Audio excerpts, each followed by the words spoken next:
Okay जी, तो कल मैंने एक होमवर्क दिया था जिसमें आपको इन्वेंट्री वगैरह की सारी चीज़ें मिली थी, वो हो गया? सर उसमें एक मसला आता आपने इन्वेंट्री के 6 लाख बचा था, इसे ऐड भी कर दिया, 2 दफ़ा ऐड कर 2 दफ़ा ऐड कर दिया था? नहीं, एक ही था। मेरे ख्याल से 2 दफ़ा एक ही था, वरना कैश फ्लो कैसे टैली होता? एक ही हो ना, एक ही बात था। सर क्वेश्चन है सर पेपर में, कैश फ्लो के क्वेश्चन में हमें एंट्रीज या ट्रांजैक्शन भी हमें साथ साथ लिखनी होंगी या डायरेक्ट कैश फ्लो? अच्छा देखो, पेपर में आपने डायरेक्ट कैश फ्लो बनाना है, पेपर में एंट्रीज आपने बनानी नहीं है। अच्छा, एंट्रीज में इसलिए बनाता हूँ क्योंकि आपको बैक एंड पे पता लगे कि चल क्या रहा है, क्योंकि अगर मैं आऊँ और मैं बोलूँ उसको ऐड करना है, इसको लेस करना, तो कैश फ्लो तो बन जाएगा, पर पीछे उसके मैकेनिक्स समझ नहीं आएंगे कि हो क्या रहा है, चल क्या रहा है। तो उस चल क्या रहा है को, हो क्या रहा है को देखने के लिए हम ऑल टुगेदर जनरल एंट्रीज भी बनाते हैं, ताकि बेसिकली आपकी अकाउंटिंग भी रिवाइज हो जाती है और आपका कैश फ्लो भी होता रहता है साथ साथ। क्लियर? तो हम आगे तक भी यही थीम रखेंगे कि अकाउंटिंग भी सीखेंगे और उसकी रिपोर्टिंग भी सीखेंगे। सही है? चलें, ओके। तो पहले ऑनलाइन वालों ये बता दो आप, अब बिल्कुल आएगा, हमेशा ही आता है, हमेशा ही आता है आमिर। सही है, ओके। अच्छा, अब हमने सोफा अगर हम गिने वैसे ही, तो हमने कितने कॉन्सेप्ट अब तक कवर कर लिए? रिसीवेबल का, पेबल का और इन्वेंट्री का। तो हम जरा यूँ पूछ लेते हैं आपसे वैसे ही कि मुझे बताओ, अगर रिसीवेबल इंक्रीज हो रहा है तो इसका क्या मतलब है? नहीं देखो, लेस तो कर लेंगे, ये तो ये है ना, मैं बोल रहा हूँ मतलब क्या है? सर पीएनएल में हमने उसकी सेल्स रिकॉर्ड कर ली, लेकिन असल में हमारे पास कैश आया नहीं। वेरी गुड, पीएनएल में सेल्स रिकॉर्ड हो चुकी है और उसका असल में कैश आया नहीं है, तो हमने ऑल टुगेदर क्या किया, उसको लेस कर दिया ताकि हम कैश पे पहुंच जाएं। चलो वेरी गुड।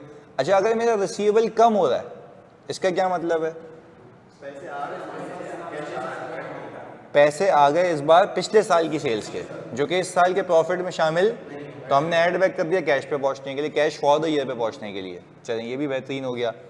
अगर मैं कह रहा हूं मेरी इन्वेंट्री इंक्रीज हो रही है, यानी इन्वेंट्री इंक्रीज हो रही है, इसका क्या मतलब है? वो लेस करेंगे क्योंकि हम लोग ने इन्वेंट्री में अपना पैसा फंसाया हुआ है। यस, हम लेस करेंगे क्योंकि हमने इन्वेंट्री खरीदी ज़्यादा की है और बेची कम है।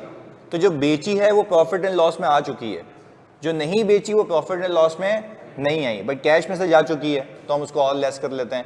ऑल टुगेदर अगर मेरी इन्वेंट्री डिक्रीज होती है, तो इसका मतलब ये है कि मैंने पिछले साल की खरीदी हुई इन्वेंट्री इस साल बेची है, जिसका इस साल कैश पे कोई इम्पैक्ट, तो मैं क्या करता हूँ, उसको ऐड बैक कर लेता हूँ। तो ये एक बेसिक रिवीजन। चलो अब आगे 2-3 चीज़ें और ऐड करते हैं कैश फ्लो के अंदर।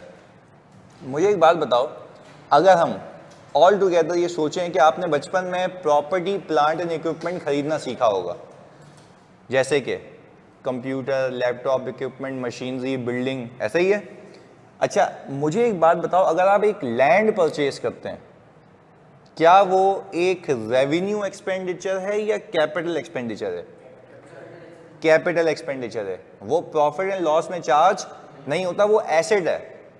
तभी हम कह रहे हैं वो कौन सा एक्सपेंडिचर है? Capital expenditure. वो रेवेन्यू एक्सपेंडिचर, वो एक्सपेंस नहीं है।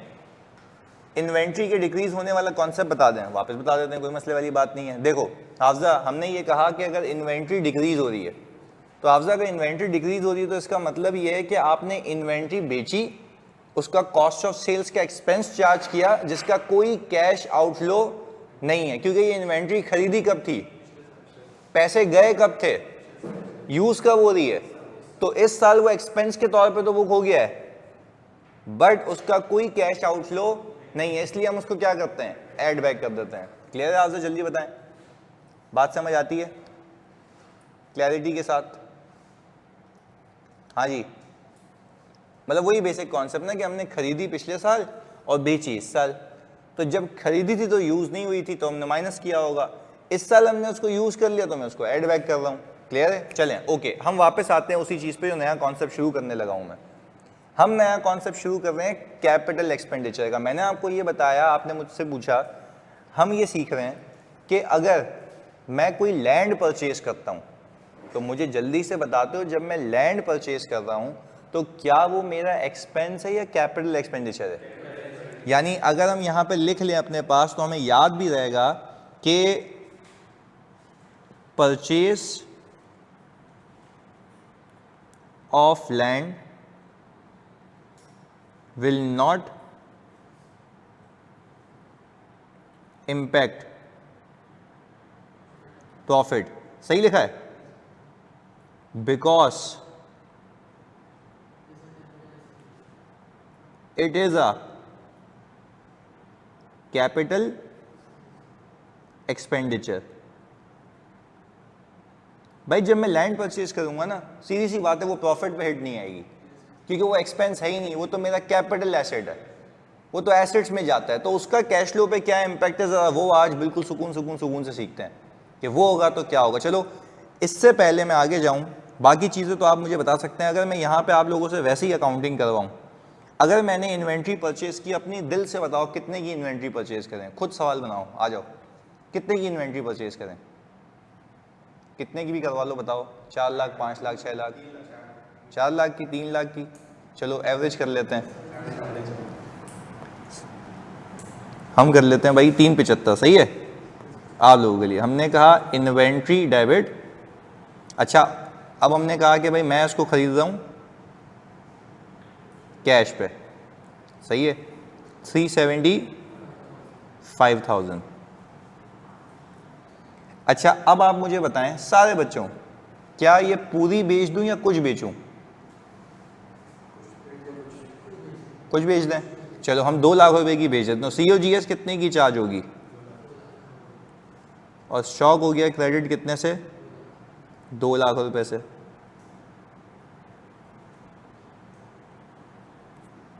अच्छा अब ये 2 लाख रुपए की इन्वेंट्री मैंने जो है बेच दी, तो मैंने कहा कैश डेबिट और सेल्स क्रेडिट। अच्छा मैं ये कह रहा हूं कि मैंने ये ऑल टुगेदर कितने की बेची है, 7 लाख रुपए की, सही है। अच्छा क्या हम कुछ और पैसा ले आए, यानी जो पिछले साल भी रिसीवेबल आ रहा है ना मेरे पास 750 का, इसमें से कितने पैसे लेके आए, 2.5 लाख ले आते हैं। चलो हमने कहा कैश डेबिट,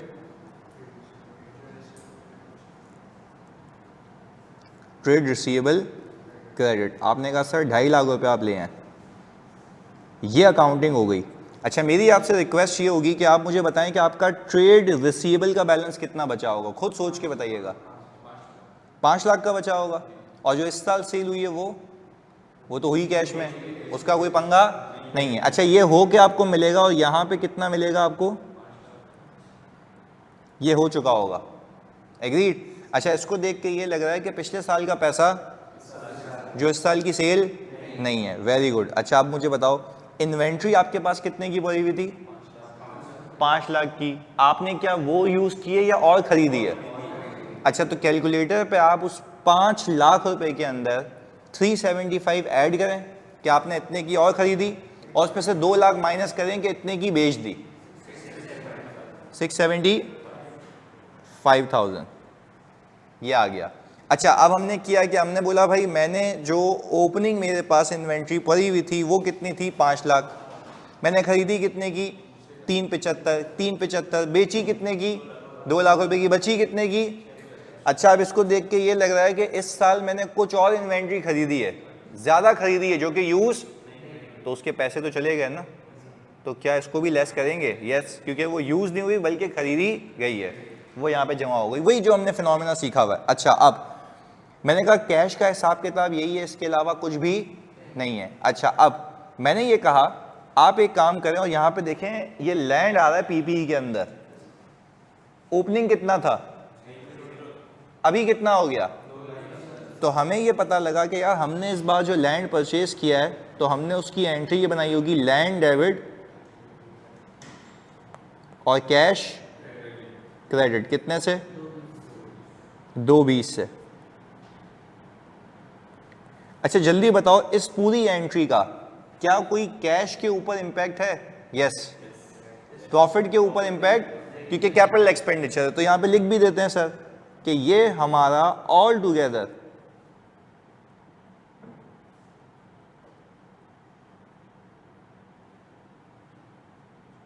कैपिटल एक्सपेंडिचर है, सही है। अच्छा कैलकुलेटर निकालो तो हम यहाँ पे कैश की फिगर निकाल लें, फिर कैश फ्लो बनाएंगे। अच्छा ओपनिंग कैश कितना है, 7,20,000। अच्छा ऑनलाइन वालों आप लोगों ने भी बताना है, ये बात ऐसे नहीं कि आप सुन रहे हैं, आपने लिखना भी है इधर। 7,20,000 ओपनिंग है, 375 माइनस करो, अच्छा फिर 7 लाख ऐड करो, और फिर 2.5 लाख ऐड करो और फिर 220 माइनस करो। 220 माइनस किया ना 107 यही आ रहा है। अच्छा just for the purpose of rechecking 720 उठाया, उसमें 375 माइनस किया, 7 लाख रुपए ऐड किया, 2.5 लाख रुपए ऐड किया और 220 माइनस किया। ये पूरा कैश का हिसाब किताब इस साल हुआ है। अब मैं शेयर होल्डर को, जो कंपनी का मालिक है, उसको एक एक एंट्री तो नहीं बताऊंगा ना, मैं तो उसको होल सम बताऊंगा कि भाई कितना पैसा आया कितना पैसा गया। वो थोड़ी ना एंट्री वाइज चलेगा, पर वो मुझे बोलेगा बताओ इससे इसके बीच में हुआ क्या है। अब हम बनाएंगे क्या, कैश फ्लो, अपने वही कॉन्सेप्ट को लेके चलें आ जाएं। हमने कहा सर मैं जब स्टेटमेंट ऑफ कैश फ्लो बनाऊंगा, ये आ गया हमारे पास स्टेटमेंट ऑफ कैश फ्लो, तो सबसे पहले हम हेडिंग डालते हैं कौन सी, आज जरा हम इसको यूं लेके चलते हैं। क्या लिखा मैंने, यानी ऑपरेशन से कितना पैसा आया। अच्छा सबसे पहले मैंने पता है क्या रखा, प्रॉफिट। अच्छा प्रॉफिट निकालने का आपको तरीका पता है ना, कि आपने सेल्स रखी और सेल्स कितने की है, COGS, प्रॉफिट। याद रखिएगा इस 5 लाख में से लैंड माइनस नहीं हुआ हुआ, वो एक्सपेंस नहीं है, वो कैपिटल एक्सपेंडिचर है।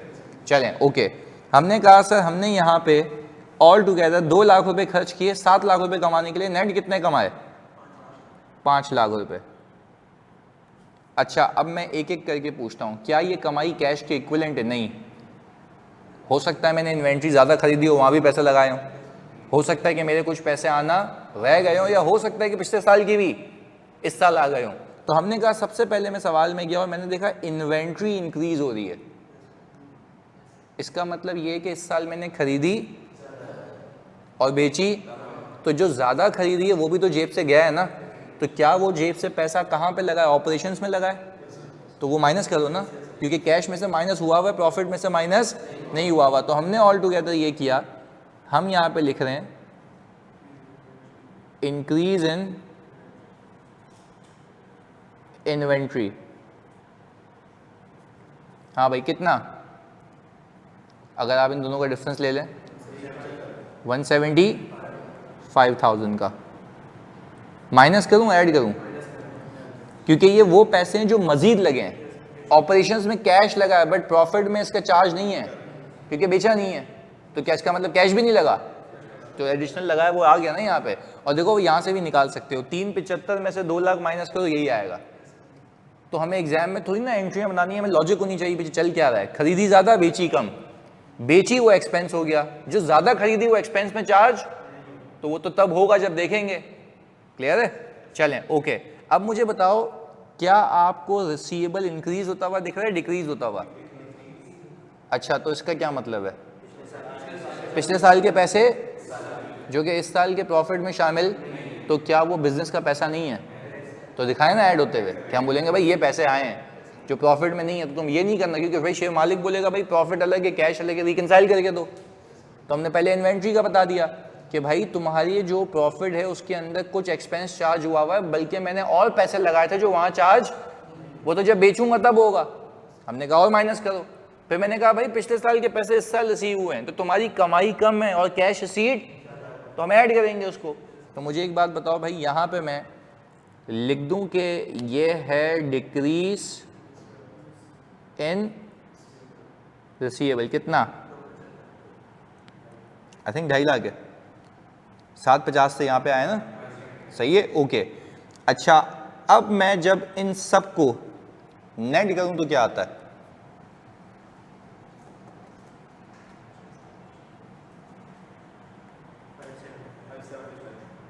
$575। देखो मैंने यहां पे क्या लिख दिया, ये है कैश फ्रॉम, यानी बिजनेस से इतना पैसा आया। अच्छा अब मैं बोलूंगा शेयर होल्डर भाई 1 मिनट, मैं यहां पे एक न्यू हेडिंग इंट्रोड्यूस कर रहा हूं,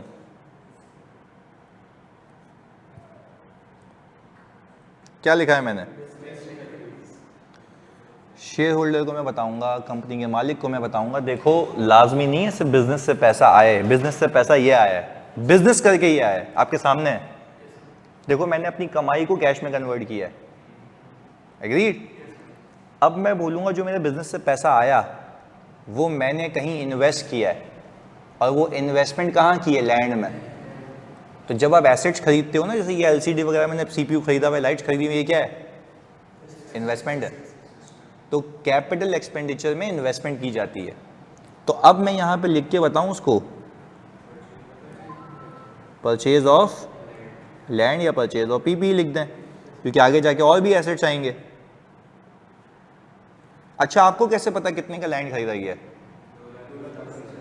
तो वो दिख रहा है ना सर, यस, ओपनिंग में कुछ भी नहीं है, साल आ रहा है, तो मतलब साल खरीदा गया। तो मुझे बताएं क्या मैं ये 220 ऐड करूंगा, लेस करूंगा? लेस करूंगा, क्योंकि ये कैश में से माइनस हुआ हुआ है और प्रॉफिट में से माइनस, क्योंकि ये था ही कैपिटल एक्सपेंडिचर। तो अच्छा, अब मुझे बताते हैं कि जब मैंने इसको माइनस किया तो what is the resulting answer?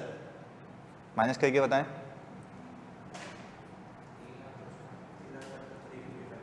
350।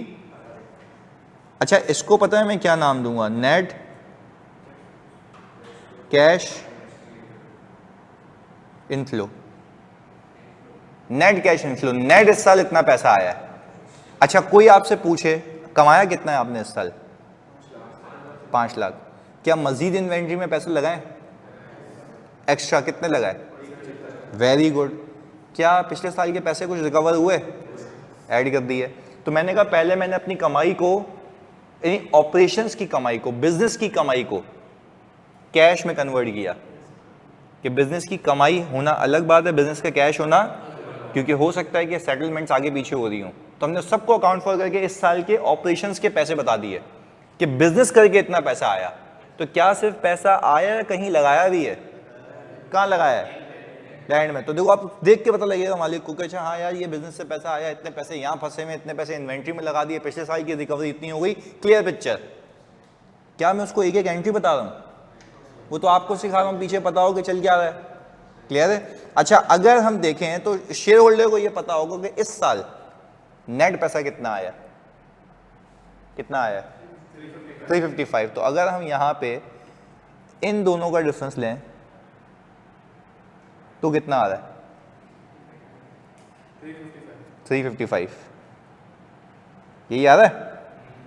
तो यही तो हमने सीखा है कि नेट कैश इनफ्लो ये है कि पूरे इस साल कैश इनफ्लो कितना आया? 355। अब मैं आपसे पूछूं, आप ना खुला बता सकते हो इस साल ऑपरेशन से कितना पैसा आया? Very good, 575। और लगाया कहाँ पे? कितना बच गया? तो एक बिजनेस के ओनर को देख के समझ आएगा पैसा कहाँ जा रहा है मेरा।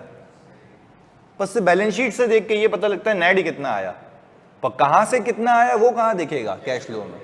बात समझ आती है? इजी था, कॉपी करें इसको जल्दी से, अच्छे से। अभी वो नॉन डेप्रिशिएबल एसेट है ना, अभी डेप्रिशिएबल एसेट पे आऊँगा, सही। अभी तो मैंने इजी रखने के लिए मैंने डेप्रिसिएशन वाला हटा दिया। देखो अगर आप अगला केस देखोगे ना, ये लिखा हुआ डेप्रिशिएबल एसेट, यूज भी होंगे, यस, लेकिन वो नॉन कैश एक्सपेंस होते हैं, तो वो इधर से मेरे ख्याल से माइनस होंगे, एडजस्ट होंगे, ऐड होंगे। ऐड होंगे। अभी करते हैं वो आगे।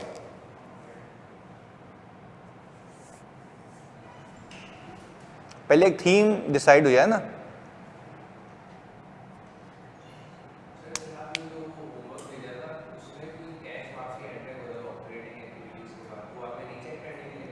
अच्छा नहीं मैं समझ गया, वो ओपनिंग ऐड हो रहा है ताकि क्लोजिंग पे पहुंच जाए। वो क्या हुआ, कैश इनफ्लो आया फॉर द ईयर, तो मैंने कहा फॉर द ईयर ये है, ओपनिंग इतना था तो क्लोजिंग बन जाएगा ना, रीचेक हो रहा है। और वैसे वो प्रैक्टिकल लाइफ में करना भी होता है, सही है ना। आप ये करते हो भाई इनफ्लो इतना आया, ओपनिंग इतना है, तो किसके इक्वल पहुंच जाऊंगा? क्लोजिंग के। नहीं तो फिर आपने कोई ना कोई गलती की है।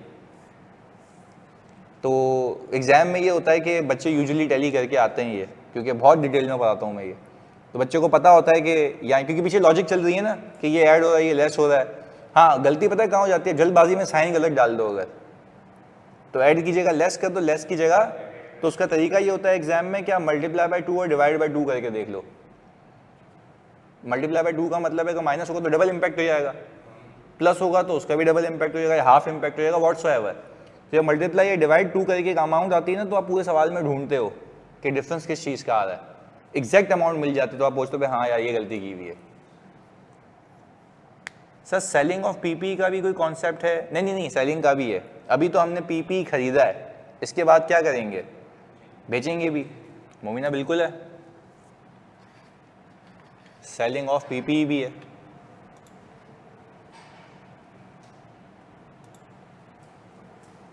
मैंने 375 माइनस किया था ये वाला, और फिर 7 लाख ऐड किया था, फिर ये 2.5 लाख ऐड किया था, और फिर ये 220 माइनस किया था लैंड वाला। सही है, यानी जो जो पूरे साल कैश में हुआ है ना वो किया था, जो यूजुअली होता भी। अच्छा वैसे पीआरसी लेवल पे आप लोगों ने जनरल लेजर बनाना सीखे थे ना, तो उसके अंदर कैश की पूरी मूवमेंट आती है ना, कैश आया इतना, गया इतना, आया इतना, गया इतना। तो क्या शेयर होल्डर को क्या पूरा वो बताएंगे या उसको समरी बतानी है?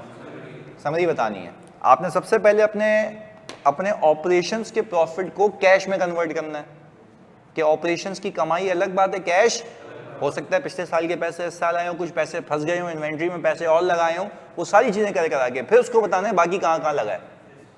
क्लियर है? तो this is a summary that shareholder needs to know. अब उसको मालिक को तुम बोलोगे भाई ये ले पूरे कागज के पन्ने ढूंढता है इसमें क्या हुआ है, तो ये तो नहीं होगा ना, उसको क्या चाहिए? समरी। फिर वो पूछेगा अपने हिसाब से कौन सा पैसा कहाँ से आया, कौन सा पैसा कहाँ पे गया। सही है? क्लियर है मुआहिद साहब? ओके, इसको स्क्रॉल कर लें।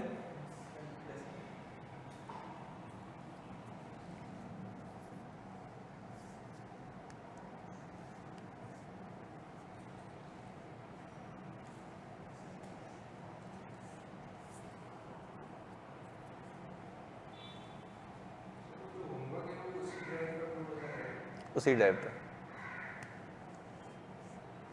फिर जब आप पक्के हो जाएंगे ना कैश फ्लो में, तो फिर आप वो बेसिक वाली की जगह सिर्फ लेंदी पास पेपर्स करना, ताकि रिवाइज उससे ही होगा बस।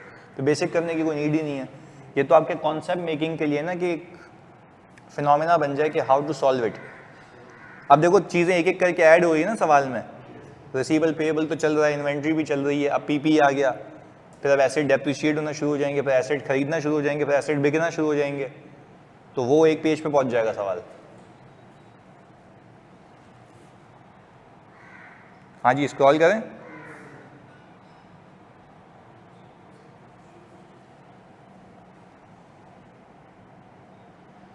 मैं दूंगा ना आमिर, पास पेपर्स तो हम ही देंगे आपको।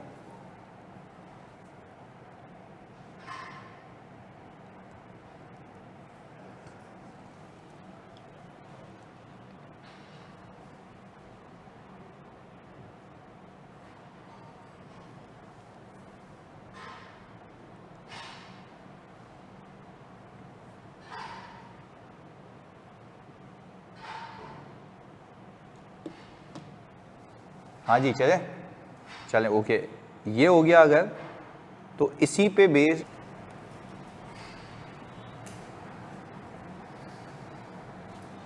वन 666-800 चलें चेक करते हैं। मैंने कहा मुझे जल्दी से बता दें कि आपका प्रॉफिट आ रहा है 2456,000।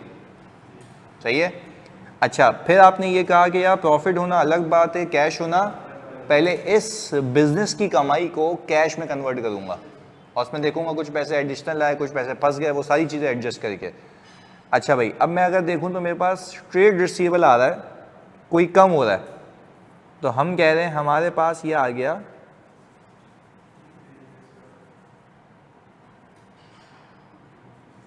Decrease in receivable. अच्छा डिक्रीज इन रिसीवेबल आपका कितने से? 348,000, यानी ये पिछले साल के पैसे इस साल आए। अच्छा इन्वेंट्री आपकी कम हो रही है, तो आपने ये लिख दिया sir decrease in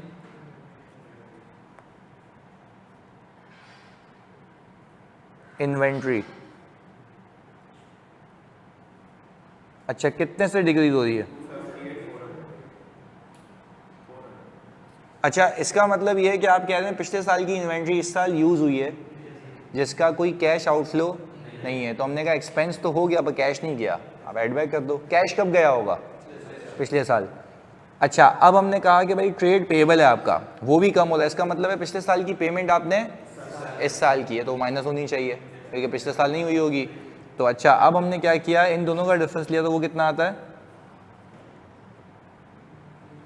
decrease in payable 165,600। अच्छा, ये 165,600 आ गया। आप जब इनको टोटल करेंगे तो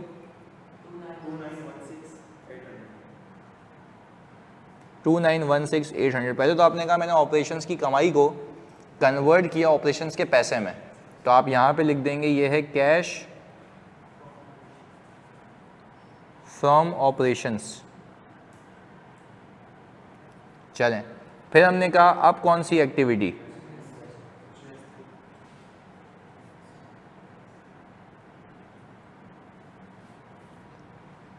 अच्छा, इन्वेस्टिंग एक्टिविटीज़ में आपने कह दिया परचेज ऑफ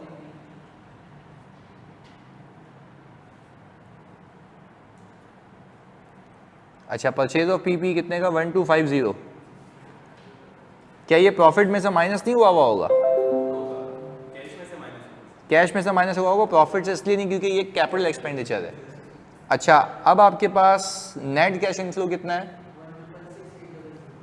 1,666,800। तो आपने कहा सर ये मेरे पास जो 1,666,800 की अमाउंट है ये है नेट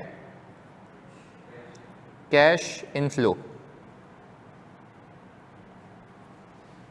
और अगर आप इन दोनों का चेंज देखें सेम है, ये भी आ रहा है 1,666,800। क्लैरिटी है? चलें, ओके। इसके बाद अब हम कर लेते हैं concept of PP in cash flow, जो कि अब कौन सा एसेट होगा? अच्छा देखो, अभी जो हमने परचेज किया था वो एक नॉन डेप्रिशिएबल एसेट था, यानी लैंड। अब हम कह सकते हैं कि सर हो सकता है मैं बिल्डिंग की बात करूं, हो सकता है मैं इक्विपमेंट की बात करूं, हो सकता है मैं व्हीकल की बात करूं,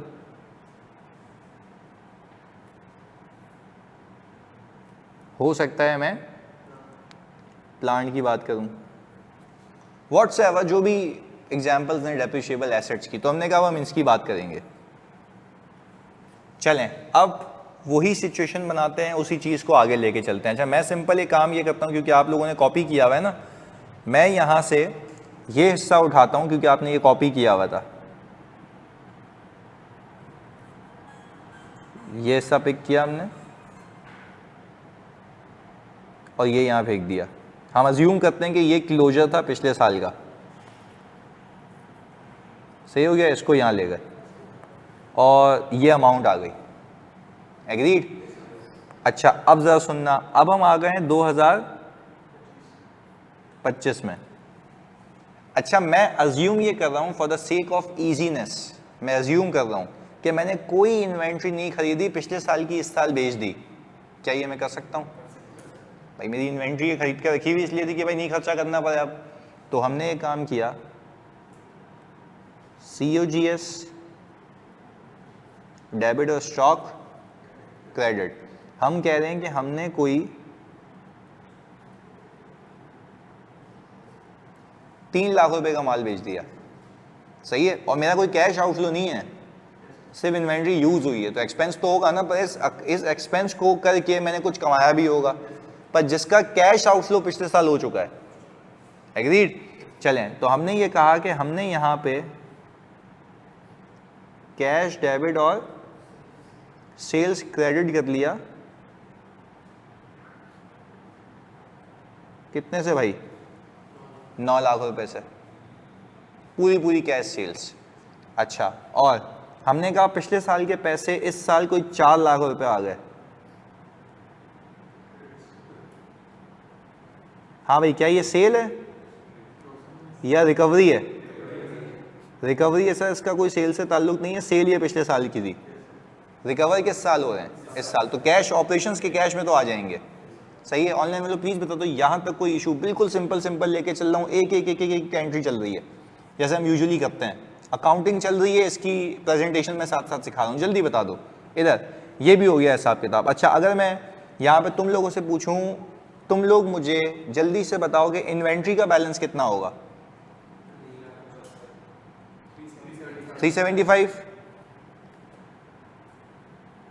क्योंकि आपको बैक एंड पे समझ आ रहा है कि चल क्या रहा है, इन्वेंट्री कम हो गई होगी, जिसका कोई कैश आउटफ्लो, इन्वेंट्री खर्च हुई है, एसेट में पहले से बना के बैठा हुआ था, अब एक्सपेंस हो रहा है, पर ये नॉन कैश है, इसका कोई कैश इस साल नहीं जा रहा। अच्छा, अब हमने कहा जो हमारा ट्रेड रिसीवेबल है वो कितने पे बचेगा?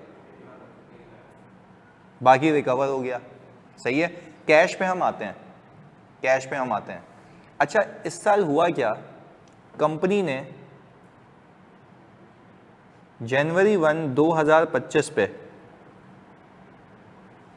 एक बिल्डिंग परचेज की, तो उसने एंट्री क्या बनाई होगी? बिल्डिंग डेबिट और कैश क्रेडिट।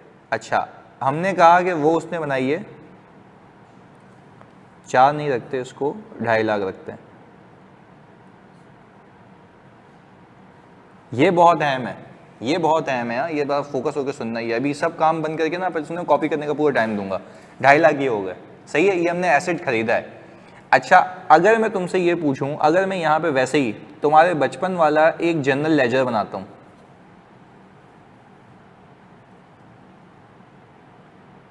पीपीई का, तो ओपनिंग पीपीई कितना था? 220। क्या ये 220 लैंड है? यही था। अच्छा, फिर हमने कहा हमने इस साल परचेज किया, ये रहा, कितना है वो? 2.5 लाख, क्योंकि एसेट अकाउंट है ना, तो ओपनिंग था, इससे ये बढ़ गया। और हम यहाँ पे जैसे आप बचपन में लिखते थे वैसे ही कर लेते हैं, कोई इशू वाली बात नहीं है। कैश लिखते थे ना, रीजन ये कैश ही वैसे ही ये बढ़ गया, तो कॉन्ट्रा रीजन होता है, वही आपके वजह हिसाब किताब पे चल रहे हैं हम, सही है। आगे, अच्छा फिर हमने कहा ये तो हो गया हिसाब किताब। अब मुझे इतना पता है कि ये वाला जो आंसर है, ये वाला, ये तो डेप्रिशिएट नहीं होगा, पर क्या ये जो 2.5 लाख है ये डेप्रिशिएट होगा? होगा, क्योंकि डेप्रिशिएबल एसेट है। मैंने अज्यूम ये किया कि इस बिल्डिंग की लाइफ 10 ईयर्स है, तो मैंने यहां पे एक एंट्री बनाई होगी, डेप्रिसिएशन एक्सपेंस डेबिट, और मैंने अलाउंस की जगह पीपीई को नेट कर दिया। भाई नेट ही होता है ना, एक ही अकाउंट बना रहा हूं मैं। अच्छा, हुआ क्या, मैंने कहा भाई ये मैंने कोई 25,000 रुपये ये किए होंगे। अच्छा, अब आप इस बात को मानते हो कि डेप्रिसिएशन एक्सपेंस की वजह से ये अकाउंट कितने से कम हो गया होगा, और क्लोजिंग कितना बचा होगा? कैलकुलेट कर लें जल्दी से। ओपनिंग प्लस ये इतना यूज हो गया, इतना बच गया, 445, और ये ऐसे निकला था कि आपने 2.5 लाख रुपए को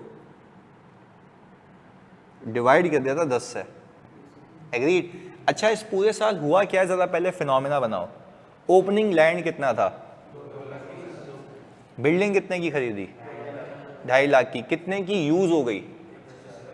25,000 की। तो कितना पीपी टोटल बच गया? और लैंड एप्रिशिएट नहीं होता। ये बात हमें समझ आती है। अच्छा, आगे सुने। मैं अगर वैसे एक असेसमेंट करूं, क्या इस बात को मानते हो कि ये जो बिल्डिंग है ये एक ऑल टुगेदर फिर से कैपिटल एक्सपेंडिचर है? और इसमें एक और चीज़ लिखते हैं, अगर ये कैपिटल एक्सपेंडिचर है तो ये प्रॉफिट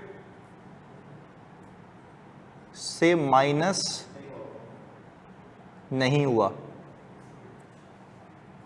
जबकि कैश पे पहुंचने के लिए होना चाहिए।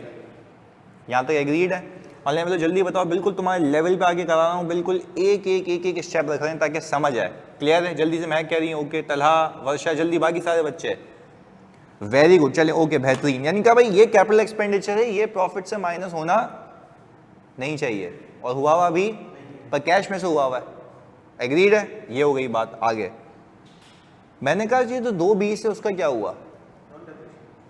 नहीं, 220 तो बोले आपसे पिछले साल खरीदा था ना, तो पिछले साल उसका पैसा चला गया, इसका इस साल कोई इंपैक्ट नहीं है। खरीदा कब था? पैसे कब गए? माइनस होते हुए कब दिखा है? तो इस साल जो एसेट खरीद रहे हो वो इस साल माइनस होते हुए दिखाओगे, क्योंकि वो एक्सपेंस नहीं है, वो कैपिटल एक्सपेंडिचर, तो वो प्रॉफिट से माइनस नहीं हुआ हुआ, जबकि कैश में से माइनस। तो आप बताओगे ना अपने शेयर होल्डर के और कैपिटल एक्सपेंडिचर किया है कि जो भी ऑपरेशंस में से कमाया उस पर और कितने लगाए? 2.5 लाख इन्वेस्ट किए हैं। अच्छा, अब ऊपर वाली कहानी तो क्लियर हो गई। अब हम आते हैं इस पे। अब अगर मैं कहूं कि ये डेप्रिसिएशन एक्सपेंस है, यानी हम ये कह रहे हैं कि हमने जो लोग अपनी बिल्डिंग में बैठाए हुए हैं वो ऑफिस के लोग हैं, और मेरे जो बिजनेस चल रहा है उसके ऑपरेशंस में इतने की बिल्डिंग यूज हो चुकी है, ऐसा है? तो क्या ये मेरा एक्सपेंस है? सर ये मेरा एक्सपेंस है, बिल्कुल है। पर क्या ये कैश एक्सपेंस है? हाँ जी, ये कैश एक्सपेंस नहीं है। तो मैं ये हरगिज नहीं कह रहा कि ये मेरा एक्सपेंस नहीं है, मेरा एक्सपेंस है, पर यूजेज का एक्सपेंस है। यानी मैं आपसे आज के बाद पूछूं, आपका पीपी जब आप खरीदते हो तो पैसा वन टाइम जाता है, उसके बाद से वो यूज होता है। जैसे इन्वेंट्री थी ना, खरीद के रख ली, उसके बाद क्या हो रही है? यूज हो रही है। ये भी क्या है? खरीद लिया, उसके बाद क्या होगा? यूज होगा। तो पैसे कब जाते हैं? खरीदते वक्त। पैसे कब जाते हैं? उसके बाद से यूज होता है, उसका कोई कैश का इंपैक्ट नहीं होता। तो क्या वो एक्सपेंस नहीं होता? होता है। आप बोलोगे इतने का पीपी खर्च हो गया, जाया हो गया, वियर एंड टियर की वजह से वैल्यू में कमी आ रही है। तो वैल्यू में तो कमी आ रही है, पर क्या वो कैश की कमी है? कैश एक ही बार गया था। यानी अच्छा, अब ये बात समझ आ रही है, ये बात समझ आ रही है कि सर ये जो डेप्रिसिएशन एक्सपेंस है, आप ये कह रहे हैं ये प्रॉफिट से लेस हो चुका होगा, सही है, बट कैश इंपैक्ट तो आप मुझसे बेहतर जानते हैं और मुझसे ज़्यादा समझदार हैं इस मामले में कि अगर एक चीज़ का कैश इंपैक्ट नहीं है और प्रॉफिट से माइनस हुआ हुआ है तो मैं रिकंसाइल करने के लिए इसको लेस करूंगा या ऐड करूंगा? ऐड कर देंगे। पहले बताओ ऑनलाइन वाले बच्चों, ऐड करेंगे? जल्दी से बताओ, बिल्कुल क्लियरिटी के साथ इसको ऐड करेंगे। ऐड करने की लॉजिक, एक चीज़ प्रॉफिट से माइनस हुई हुई है जिसका कोई कैश इंपैक्ट नहीं है, तो भाई आप बोलोगे ना इसका कोई कैश इंपैक्ट नहीं है, यूजेज का एक्सपेंस है, इसको ऐड बैक करूंगा ताकि मेरा प्रॉफिट बिल्कुल सही हो जाए, कैश में कन्वर्ट हो जाए। तो मैं हरगिज ये नहीं कह रहा कि ये कोई एक्सपेंस नहीं है, भाई एक्सपेंस है पर यूजेज का एक्सपेंस है, इसका कैश इंपैक्ट नहीं है। कैश इंपैक्ट तो सिर्फ एक वक्त होता है जब मैं उसको खरीदता हूं, वो तो मैं बता ही रहा हूं शेयर होल्डर को। क्लियर है? तो नहीं, शेयर होल्डर को देख के समझ आएगा, अच्छा है पीपी इतने का खरीदा, इतने का यूज हुआ है जिसका कोई कैश इंपैक्ट नहीं है, वो नॉन कैश एक्सपेंस है। क्लैरिटी है? ऑनलाइन वाले जल्दी बता दो सारे बच्चे, मुहाइदा साहब, तलहा, हाफजा, जल्दी, महक, क्लियर है? जल्दी सारे बच्चे, बेहतरीन हो गया। चलें ओके, अब सुने, ये तो हो गया हिसाब किताब। अब हम एक प्यारा सा पीपी का अकाउंट तो बना लिया, अब कैश भी बैलेंस निकाल लेते हैं। आ जाओ, मुझे बताओ यहाँ पे जो लैंड है इसको हटा के मैं सिर्फ क्या कर लूँ? पीपी, कितना अमाउंट लिख दूं यहाँ पे?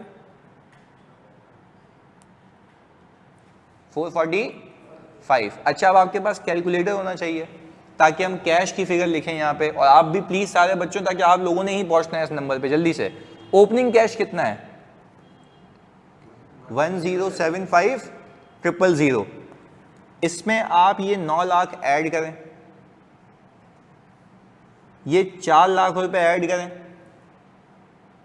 हो गए। अच्छा, और फिर ये 2.5 लाख रुपए लेस करें। कैश में तो यही हुआ है ना पूरा साल, कितना आ गया?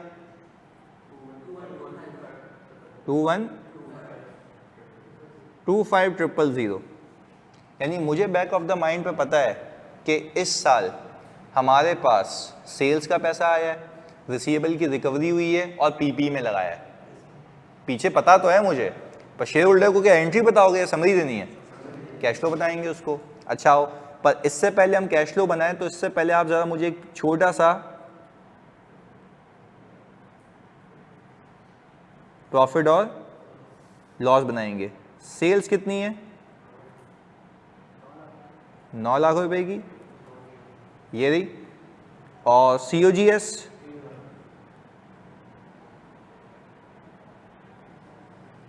तो प्रॉफिट, हाँ भाई एक और चीज़ है, डेप्रिसिएशन एक्सपेंस। तो ये भी तो इस 6 लाख को कमाने के लिए बिल्डिंग भी तो खर्च हुई है ना, मतलब यूज हुई है। उसको खर्चा करने के लिए तो खरीदी तो बहुत महंगी है, पर एक साल कितनी यूज हुई है? 25,000। कितना आ गया? 575,000। अच्छा, यानी कोई आपसे पूछे कि आपकी इस साल की कमाई कितनी है? 575 सर, लेकिन डेप्रिसिएशन कोई एक्चुअल एक्सपेंस तो नहीं है ना, इसको कैश फ्लो में क्यों लेते हैं? यही तो कह रहा हूँ, ये एक्चुअल एक्सपेंस नहीं है, यूजेज का एक्सपेंस है। तो इसीलिए मैं इसको क्या करूंगा? ऐड बैक कर दूंगा। और ऐड बैक करूंगा और मैं शेयर होल्डर को बताऊंगा इसका कोई कैश इंपैक्ट नहीं है। ये तो मैं हर साल आपको इतना बताता हूँ कि इतना पीपीई यूज हो चुका है, इतना वियर एंड टियर हो चुका है, पर वो तो एक्सपेंस हो गया ना। पर जब मैं कैश फ्लो बनाऊंगा तो कैश में तो इसका कोई इंपैक्ट होना ही नहीं चाहिए। पर आप शुरू कहां से करते हो? कैश फ्लो प्रॉफिट से, और प्रॉफिट को रिकंसाइल करते हो किससे? कैश से। तो मुझे एक बात बताओ, जब प्रॉफिट को तुम शुरू कर रहे हो तो प्रॉफिट के अंदर तो ये माइनस हुआ है, तो इसको ऐड बैक कर दोगे ताकि इसका इंपैक्ट जीरो हो जाए, क्योंकि इसका इंपैक्ट कैश पे नहीं है। क्योंकि देखो ऊपर प्रॉफिट है, नीचे कैश है, पहुंचना कहां है? कैश पे। तो यहां से यहां आने के लिए क्या कैश में से ये माइनस हुआ है? क्या करेंगे यहाँ पे? ऐड बैक कर देंगे, वही तो रिकंसाइल कर रहे हैं। क्लियर है मोमिना? जल्दी बताएं, बिल्कुल बेसिक। हाँ जी, चलें। अब हमने कहा कि यार यहाँ पे हम बनाते हैं एक स्टेटमेंट ऑफ कैश फ्लो। अच्छा, आप जल्दी से बताओ हम शुरू कहाँ से करते हैं? प्रॉफिट से। और प्रॉफिट कितना है हमारा?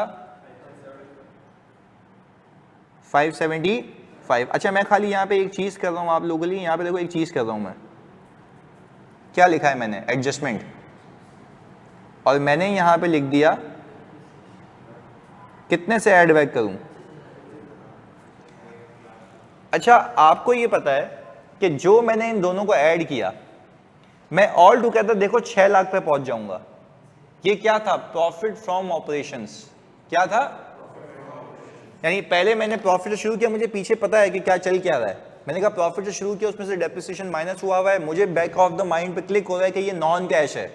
इसको मैंने क्या कर दिया? ऐड बैक कर दिया। ऐसे जैसे ही मेरे बच्चों मैंने उसको ऐड बैक किया, मुझे पता लग गया नॉन कैश का इंपैक्ट खत्म हो गया। मैं पहुंच चुका हूं प्रॉफिट फ्रॉम ऑपरेशंस पे। अब इसको किस में कन्वर्ट करूंगा? कैश फ्रॉम ऑपरेशंस में। अभी किस पे पहुंचा हूं? प्रॉफिट फ्रॉम ऑपरेशन पे। अब किस पे लेके जाऊंगा? कैश फ्रॉम ऑपरेशंस पे। क्लियर है? चलें, ओके। अब मुझे बताएं, कैश फ्रॉम ऑपरेशन पे जाने के लिए आपके पास इन्वेंट्री डिक्रीज हो रही है, तो इसका क्या मतलब है? पिछले साल की इन्वेंट्री जिसका कोई कैश इंपैक्ट नहीं है, तो हमने सिंपल यहां पे लिखा डिक्रीज इन इन्वेंट्री।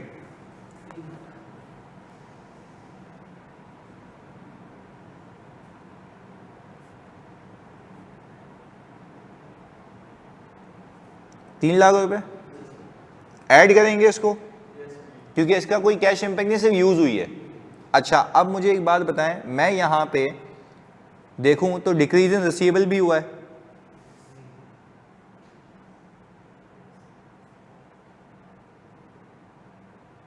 हाँ भाई, डिक्रीज इन रिसीवेबल के अंदर 4 लाख रुपए। इन सबको बताते हैं ऐड करके कितना आता है।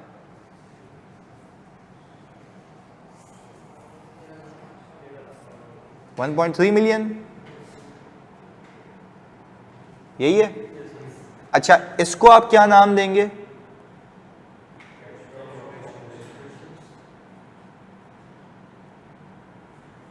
अच्छा, मुझे आप एक जल्दी बात बताओ, ये जो कैश फ्रॉम ऑपरेशंस आपने निकाला है, डेप्रिसिएशन के लेजर बना के निकाल लिए? नहीं नहीं नहीं नहीं, ये तो आपको ऑल टुगेदर मैंने बता दी ना।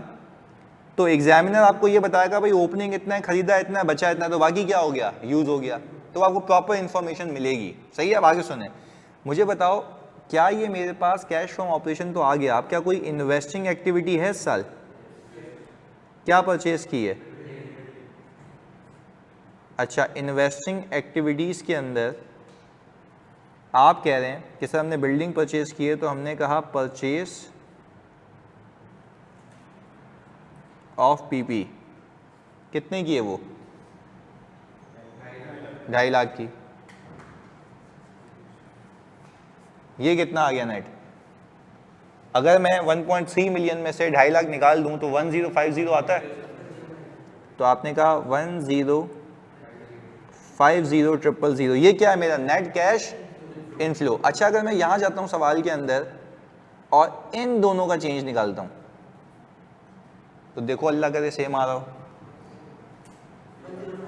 1050। तो पहले बताओ पूरी मूवमेंट समझ आती है? अच्छा, अब देखो, अब एक चीज इंट्रोड्यूस हुई है न्यू, डेप्रिसिएशन एक्सपेंस।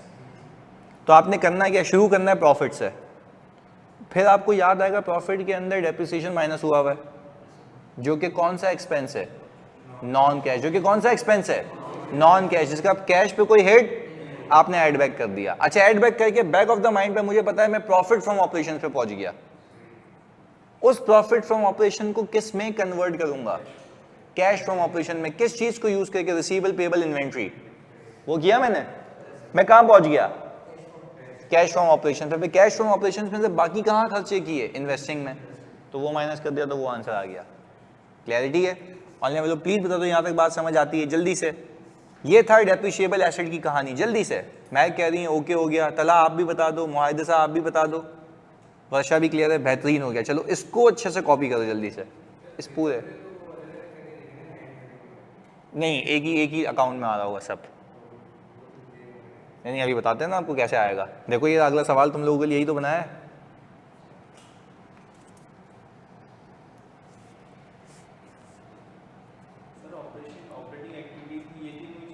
हाँ, अभी तक। और इसको पता है क्या कहते हैं? ये जो मैं रिसीवेबल पेएबल की बात कर रहा होता हूँ ना, इसको यहाँ पे नाम भी दे दो, इसको हम कहते हैं working capital.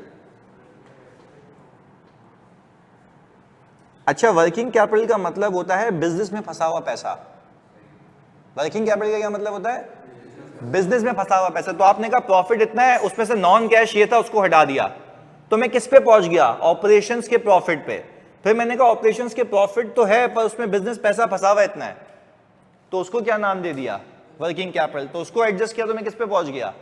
Cash from operations पे। This is how business mindset is ना। कमाया कितना, बिजनेस में कैसा कितना फंसा हुआ है, और पैसा आया कितना, तो कुल मिला के उसके आगे की इन्वेस्टमेंट्स आ गई। क्लियर है? चलें। हाँ बिल्कुल, ये मैं पीडीएफ ग्रुप पे शेयर करूंगा, आप लोगों के लिए ही है।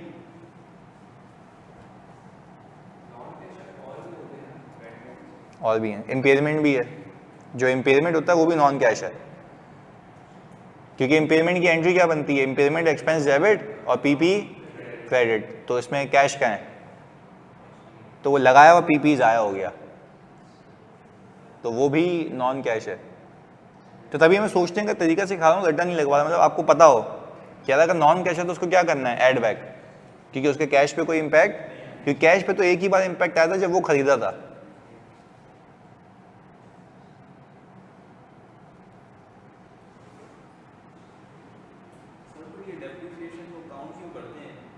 वो इसलिए करते हैं क्योंकि आप जब अपनी असल कमाई देखते हैं ना, कमाई नॉट कैश, कमाई और कैश में फ़र्क है, यही तभी तो कैश फ्लो बनता है। तो अपनी प्रॉफिटेबिलिटी देखते हैं। यानी एक आज अगर मैं अपनी रिसीट्स देखता हूँ ऑडिट की, अकाउंटिंग की, या CFAP 1 की या CFAP 6 की, तो मैं देखता हूँ कि यार मैंने कमाया इतना, तो मैं बोलता हूँ नहीं आकाश तुम गलत सोच रहे हो, तुम इसका वियर एंड टियर भी तो निकालो जो ये यूज़ हो रही हैं चीज़ें। तो वो जो हर साल खर्च हो रही है, हर साल खर्च होने का मतलब है मुझे 5 साल बाद इसको रिप्लेस करना पड़ेगा। तो मैं बोलूंगा इस कमाई को करने के लिए मैंने इतना डेप्रिशिएट कर दिया अपने एसेट्स को। नहीं होता ना कैश, नहीं होता ना, वो तो हमें फिर अलग से भी देखते हैं, वो भी हमें खरीदना होता है, तभी तो हम कहते हैं खरीद लिया तो उस बार कैश आउटफ्लो हो गया, अब वो क्या होगा, यूज होगा। तो हम बोलेंगे मेरी हर साल की कमाई के अंदर इतना एक्सपेंस है जो इन सब का है। क्लियर है? इसको यूं देख लो ना, एक एग्जांपल है, एक अब समझना, एक बड़ी इंपॉर्टेंट बात बताऊं। एक बंदा है, जैसे फॉर एग्जांपल मैंने ना एक कार खरीद के उबर में दी हुई है, करीब में दी हुई है, इन ड्राइव में दी हुई है, सही है। मुझे एक बात बताओ, इन ड्राइव में जो वो बंदा कार चला रहा है तो वो मुझे पैसे ला के देता है, तो मेरा तो रेवेन्यू आ रहा है ना, आ नहीं रहा? रेवेन्यू आया जा रहा है, आ जा रहा है। कोई मुझे बोले एक्सपेंस कहाँ है, तो एक्सपेंस कितना आ रहा होगा, 0। पर मैं बोलता हूँ गलत, एक्सपेंस 0 नहीं है, वो कार डेप्रिशिएट हो रही है, वो कार को ठोकता है, वो कार को चलाता है, उसकी टेक्नोलॉजी ऑब्सोलीट हो रही है, तो वो हर साल जो डेप्रिसिएशन एक्सपेंस है, मैं बोलूंगा इसको कमाने के लिए कार का इतना एक्सपेंस हो गया। अब कार पे पेट्रोल वेट्रोल है, वो अलग एक्सपेंस है, जो कार इटसेल्फ खर्च हो रही है वो एक अलग एक्सपेंस है। तो जबकि कार को खरीदा कब था, एक टाइम पे, कैश आउटफ्लो कब हुआ, एक टाइम पे, अब आगे वो क्या होगा, यूज होगा। तो प्रॉफिटेबिलिटी एक अलग चीज है और कैश होना एक, तो हम वही कर रहे हैं। तो हम जब कैश फ्लो बनाते हैं ना, तो मालिक को बताते हैं कि भाई सही है, ये तेरा एक्सपेंस तो है बट कैश नहीं है एक्सपेंस, ये तुझे बताने के लिए कि तेरी इतना एसेट खर्च हो चुका है, तो इसको कमाने के लिए तुमने अपने इतने एसेट स्ट्रेक पे लगाए हुए हैं। क्लियर है? चलें, यस, एक्चुअल प्रॉफिट सही है अपनी जगह।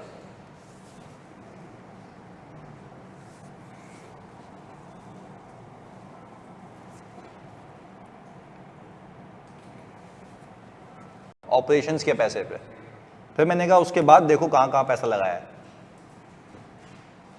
अब देखो ना, एक अगर इन्वेस्टर है वो, उसको पता लगता रहेगा अच्छा यार प्रॉफिट था, नॉन कैश ये था, और फिर इन्वेंट्री में इतना पैसा यूज हुआ या इन्वेंट्री इतने की मजीद यूज हो गई, तो उसको क्लियर पिक्चर नजर आएगी इन अ शॉर्ट समरी।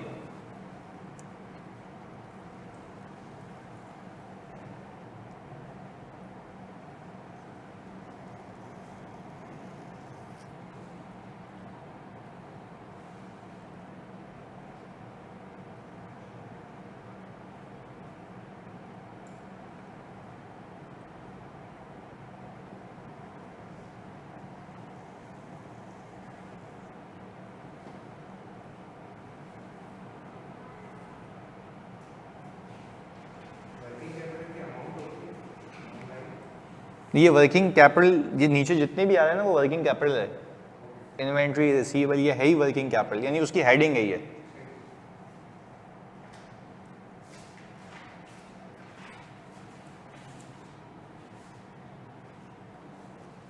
हाँ जी, हो गया कॉपी?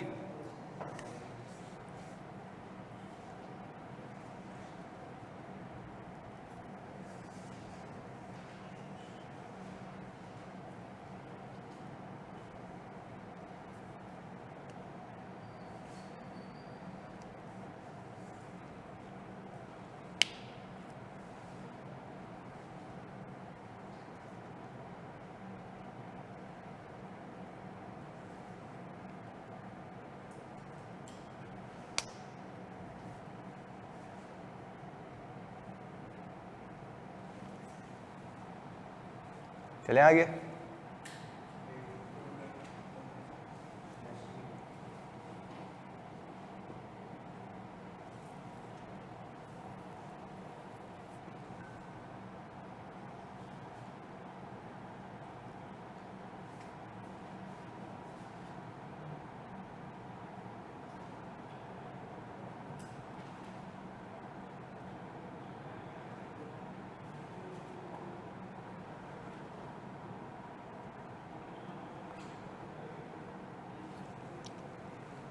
डन।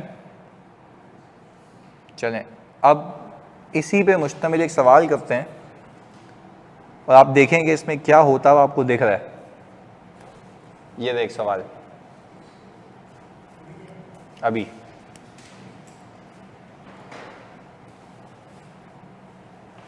फिर इसके बाद हम एसेट्स को बेचना सीखेंगे।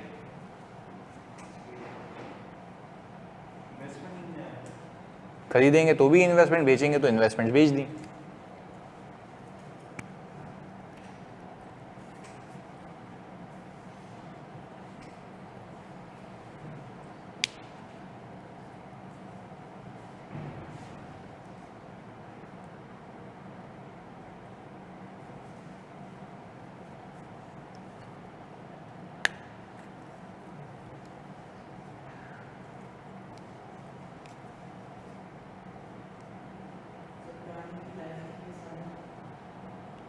वो आपको नीड नहीं है। देखो नीचे क्या लिखा हुआ है, remaining change in PP account is of, तो यानी अगर आप ओपनिंग में 5 लाख ऐड कर दें, सही है, और क्लोजिंग कितना बचा हुआ है आपके पास 1550, तो इसका मतलब ये है कि बाकी क्या हो चुका है, एसेट डेप्रिशिएट हो चुका है। तो वो लिखा हुआ है ना यहाँ पे, remaining change in PP account is of depreciation, तो डेप्रिसिएशन आ कितने का आ रहा है, 150 का।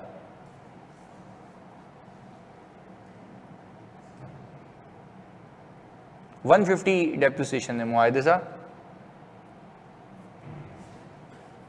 150 का आप अकाउंट बनाएं और देखें ओपनिंग में जो खरीदा है वो ऐड करें, और क्लोजिंग आपको पता है, तो कह रहे हैं ना जो बाकी चेंज है इस अकाउंट में वो किस चीज़ का है, डेप्रिसिएशन का। तो बैलेंसिंग फिगर आप निकाल लें, आपको निकालने की नीड नहीं है, डेप्रिसिएशन आपको दिया हुआ है, बैलेंसिंग फिगर निकालनी होगी आपको।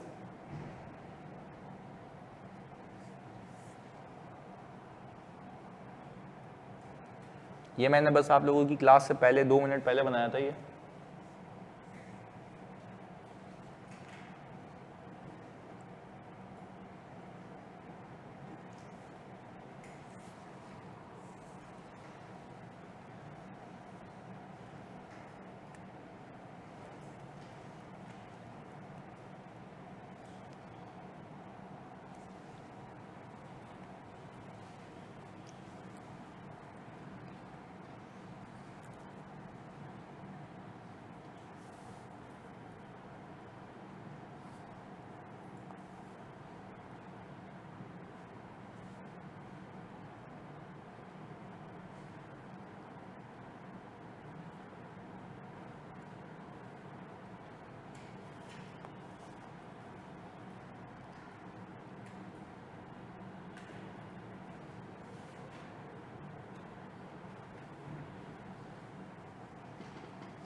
हाँ जी, 5674,000 तो आपका प्रॉफिट है।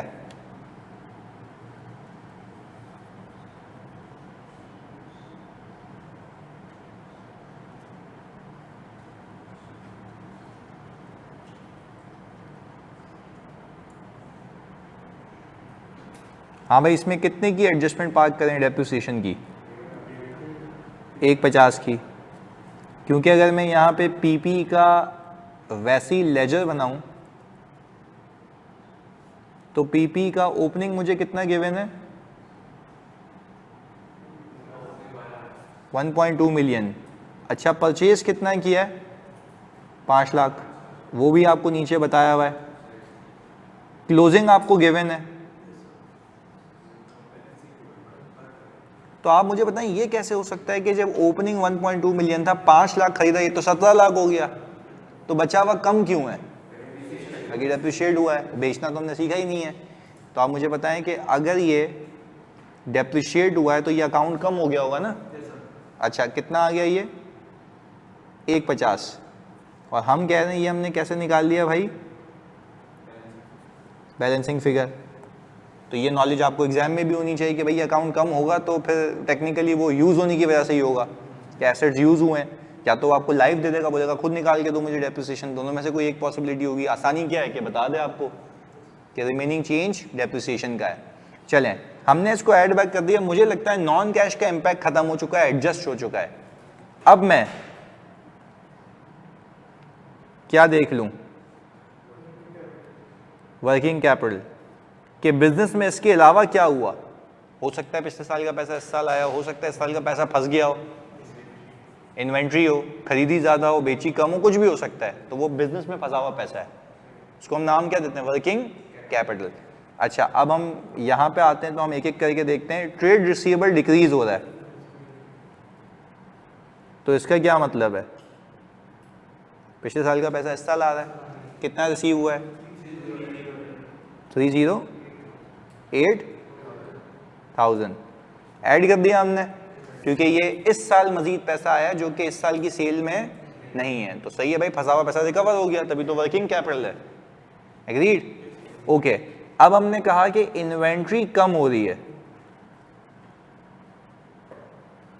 अच्छा, इसका क्या मतलब है? पिछले साल की इन्वेंट्री जिसका कोई कैश इंपैक्ट नहीं है, यानी कैश आउटफ्लो नहीं है, तो हम बोलेंगे भाई हमने तो सिर्फ यूज की है। ओके, तो 60,500 है, वेरी गुड। ओके, इसको भी ऐड बैक कर दिया। अच्छा, ट्रेड पेबल इंक्रीज हो रहे हैं, इसका मतलब है मैंने एक्सपेंस तो कर लिया, पे नहीं किया, तो ऐड बैक करो ना, पैसे तो गए नहीं है जेब से, बिला वजह एक्सपेंस बुक हुआ हुआ है। तो आप मुझे बताएं कि मैं यहाँ पे ट्रेड पेबल का इंक्रीज कितना है? 125,600। इन सबको अगर मैं सम कर दूं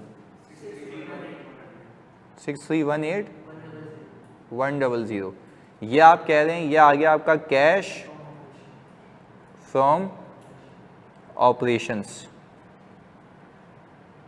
अब खाली व्यू देखो, शेयर होल्डर बोल रहा है कमाया इतना है, नॉन कैश इतना था, प्रॉफिट में पहुंच गया, मैं ऑपरेशंस के प्रॉफिट पे पहुंच गया। फिर पिछले साल के पैसे इस साल इतने आए, पिछले साल की इन्वेंट्री इस साल यूज की है जिसका कोई कैश इंपैक्ट नहीं है, और फिर मैंने कहा भाई जो मेरे अखराजात हैं उसमें मैंने इतने पैसे पे नहीं किए, तो कुल मिला के ऑपरेशंस का पैसा इतना आ रहा है। अच्छा, तो हमने ये कहा कि हमारे पास 6318,100 आ रहा है, ऐसा ही है? चलें, ओके, अब हम यहाँ पे कौन सी एक्टिविटी में आ गए?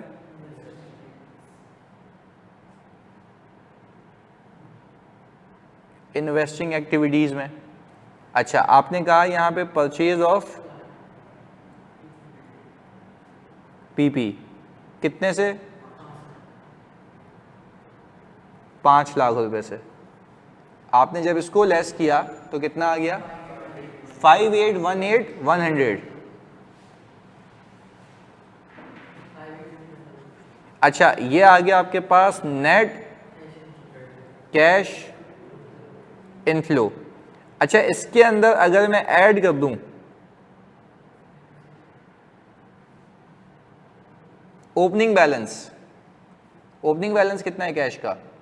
2456,000, तो क्लोजिंग कितना आता है?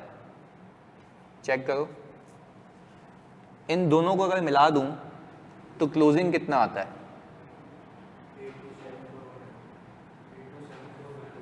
यही आता है 8274,100। तो हमने कहा यहाँ पे 8274,100, ये कौन सा बैलेंस आ गया?